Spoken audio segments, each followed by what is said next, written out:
Hello दोस्तों, स्वागत है आप सभी का पावर ऑफ टीम वर्क के पार्ट 2 ट्रेनिंग में। पावर ऑफ टीम वर्क यानी कि एक समूह की कार्यशक्ति, एक समूह की ताकत।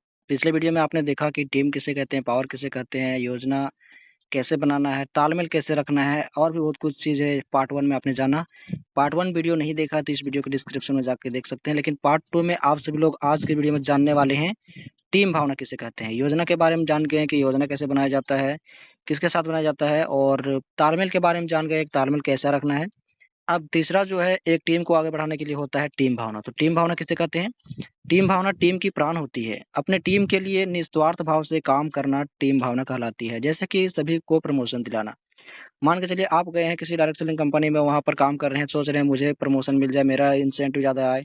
तो ऐसा नहीं है। ऐसा सोचेंगे, ऐसा काम करना चाहेंगे तो ऐसा नहीं होगा, क्योंकि गेलवे या फिर कोई भी डायरेक्ट सेलिंग कंपनी है, वो वहाँ पर आपको बनने का नहीं बल्कि बनाने का बिज़नेस है।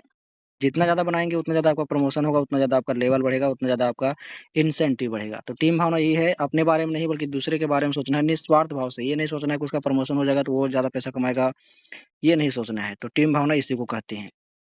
अब बात करते हैं 5वां क्वेश्चन के ऊपर, एक टीम में कितने रीजन पाए जाते हैं? तो एक टीम में जो होता है वो 3 रीजन पाए जाते हैं। पहला में प्रोफेशनल रीजन, दूसरा में कल्चर रीजन, तीसरा में इमोशनल रीजन। तो सबसे पहले बात करेंगे प्रोफेशनल रीजन का क्या कहलाता है, कल्चर रीजन क्या कहलाता है, इमोशनल रीजन क्या कहलाता है। पहला जो है आपका प्रोफेशनल रीजन। तो प्रोफेशनल रीजन क्या कहलाता है? किसी खेल या कार्य में नियम और शर्तें लागू होती है तथा 5 प्रकार का प्रॉफिट होता है, उसे प्रोफेशनल रीजन कहते हैं। जैसे कि क्रिकेट, डायरेक्ट सेलिंग। ऐसे ऐसा काम जिसमें आपका 5 प्रकार का प्रॉफिट हो तथा नियम शर्तें लागू हो। जैसे कि मान के चलिए 5 प्रकार का प्रॉफिट क्या होगा, तो नाम होता होगा इज़्ज़त, दौलत, शोहरत। नाम, सम्मान, इज़्ज़त, दौलत, शोहरत, ये 5 चीज़ें का प्रॉफिट होता हो, फ़ायदा होता हो, उस खेल या काम को हम बोलते हैं प्रोफेशनल रीजन, प्रोफेशनल कार्य। तो जैसे कि आप लोग क्रिकेट खेलेंगे तो वहाँ पर नाम होगा, इज़्ज़त होगा, सम्मान मिलेगा, दौलत मिलेगा, शोहरत मिलेगा। उसी प्रकार से डायरेक्ट सेलिंग में आपको अभी नाम होगा, सम्मान होगा, इज़्ज़त होगा, दौलत मिलेगा, शोहरत मिलेगा, छाप छोड़ जाएँगे।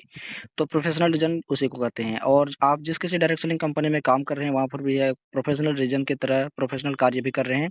वहाँ पर भी आपको ड्रेस कोड मिलता है, टाई वगैरह मिलता है, तो वो भी प्रोफेशनल काम है। तो किसी भी खेल या कार्य में नियम और शर्तें लागू होती है तथा 5 प्रकार का प्रॉफिट होता है, उसी को बोलते हैं प्रोफेशनल कार्य। अब दूसरा जो है वो है कल्चर रीजन। कल्चर रीजन क्या कहलाता है? पीढ़ी दर पीढ़ी चली आ रही परंपरा को कल्चर रीजन कहते हैं। जैसे कि मान के चलिए मेरा अपलाइन सिखाया कि रूम में कैसे रहना है, किस प्रकार से हमें रोड में चलना है, किस प्रकार से कंपनी के ट्रेनिंग मीटिंग्स को लेना है, इंट्रोडक्शन देना है, उसी प्रकार से हमने अपने डाउनलाइन को सिखाया। तो ये पीढ़ी दर पीढ़ी चली आ रही परंपरा, हमारा डाउनलाइन भी है, दूसरे को सिखाएगा, अपने डाउनलाइन को सिखाएगा।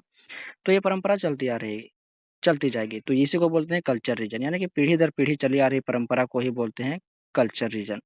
तीसरा जो आपका रीजन है, वो है इमोशनल रीजन। इमोशनल रीजन क्या कहलाता है? किसी के सुख-दुःख को देखकर भावुक हो जाना इमोशनल रीजन कहलाती है। जैसे कि प्रमोशन दिलाने में, जैसे कि मान के चलिए जो कोई बंदा का प्रमोशन नहीं हो रहा है, वो दुःख है, तो उसके दुःख में भी साथ देना, और किसी का प्रमोशन हो गया, उसको सुख में साथ देना, डांस वगैरह करना, तो वो हो गया आपका इमोशनल रीजन। यानी कि किसी के भी सुख-दुःख में साथ देना ही कल इमोशनल रीजन कहलाता है। और एक टीम में ये 3 रीजन रहना चाहिए। जब कोई प्रमोशन ना दिला पाए तो उसको प्रोफेशनल तरीके से प्रमोशन दिलाना है, कल्चर सिखाना है, कैसे हमने प्रोफेशनल तरीके से कल्चर सीख करके अपने अपलाइन को फ़ॉलो किया, अपने अपलाइन के गाइडलाइंस में चला, तब जाके मुझे प्रमोशन मिला। तो इसी प्रकार से सबके प्रमोशन ना लेने में, लेने में भी सभी के सुख-दुःख में साथ देना ही इमोशनल रीजन कहलाता है। छठा क्वेश्चन के ऊपर बात करते हैं। छठा क्वेश्चन है हमारा, एक टीम में क्या होना चाहिए और क्या नहीं होना चाहिए? ये बहुत बड़ी जानकारी होगी आज के इस पार्ट 1 पार्ट 2 ट्रेनिंग में, power of team work training में। तो एक टीम में क्या होना चाहिए, क्या नहीं होना चाहिए? उत्तर है क्या होना चाहिए एक तरफ है, और एक तरफ है क्या नहीं होना चाहिए। तो पहला में है क्या होना चाहिए में सकारात्मक सोच होनी चाहिए। एक टीम में सकारात्मक सोच, सही सोच होना चाहिए कि हाँ, मैं कर सकता हूँ, मैं और मेरा अपलाइन, मेरा डाउनलाइन मिलकर हम ये काम कर सकते हैं। मेरा प्रमोशन हो सकता है, अपलाइन का प्रमोशन हो सकता है, डाउनलाइन का प्रमोशन हो सकता है। तो सकारात्मक सोच होना चाहिए। एक टीम में नकारात्मक सोच नहीं होना चाहिए, गलत सोच नहीं होना चाहिए, नहीं हो सकता, नहीं कर पाएँगे। दूसरा में है सकारात्मक सोच में सकारात्मक ऊर्जा, यानी कि जो भी आपका ऊर्जा होता है, जो भी आप खाए-पिए, वो सही जगह में लगाएँ। सकारात्मक ऊर्जा इसी को बोलते हैं। जो भी खाना-पीना खाते हैं, वो अपने टीम के लिए लगाएँ, अप्रोचिंग के लिए लगाएँ, और अच्छा से अपना ये लेवल बढ़ाएँ, अपने डाउनलाइन का प्रमोशन कराएँ, अपने अपलाइन का प्रमोशन कराएँ। क्या नहीं होना चाहिए? दूसरा में है नकारात्मक सोच, मतलब नकारात्मक ऊर्जा, गलत ऊर्जा नहीं रहना चाहिए। दूसरी जगह में अपने खाए-पिए ऊर्जा को दूसरी जगह में यूज़ नहीं करना है। तीसरा में है क्या होना चाहिए में सकारात्मक नज़रिया। नज़रिया हमेशा दूसरे को बनाने के लिए होना चाहिए। जैसे कि आपका डाउनलाइन आया है तो या फिर आपका अपलाइन ही है। तो उसको सकारात्मक नज़रिया करने का मतलब है उसको बनाने के लिए सोचना चाहिए, उसको प्रमोशन दिलाने के लिए हमेशा सोचना चाहिए। तीसरा में है आपका न क्या नहीं होना चाहिए में नकारात्मक नज़रिया नहीं होना चाहिए। चौथा में है सकारात्मक मतलब कि हँसता मुस्कुराता चेहरा। क्या होना चाहिए में? आपको हँसता मुस्कुराता चेहरा होना चाहिए। ये 4 चीज़ें होना चाहिए आपके टीम के अंदर। तो आप जो है अपने प्रमोशन में, अपने डाउनलाइन के प्रमोशन में, अपने अपलाइन के प्रमोशन में बहुत अच्छे तरीके से भाग ले सकते हैं। अपने डाउनलाइन या अपलाइन का बहुत जल्दी प्रमोशन दिला सकते हैं। सकारात्मक सोच होना चाहिए, सकारात्मक नज़रिया होना चाहिए, सकारात्मक ऊर्जा होना चाहिए, हँसता मुस्कुराता हुआ चेहरा होना चाहिए।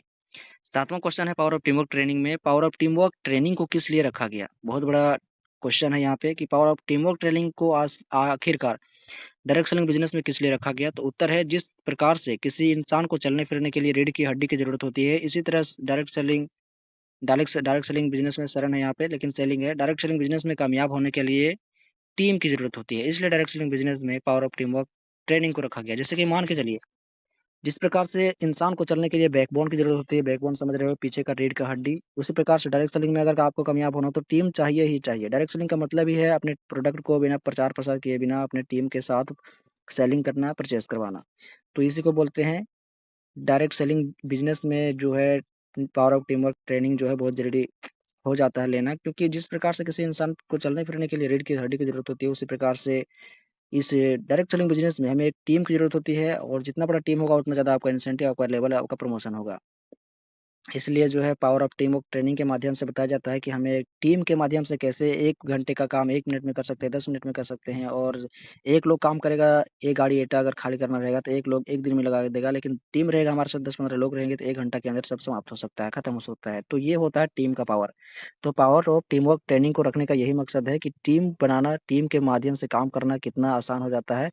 इसलिए जो है power of team work training को डायरेक्ट सेलिंग बिज़नेस में रखा गया।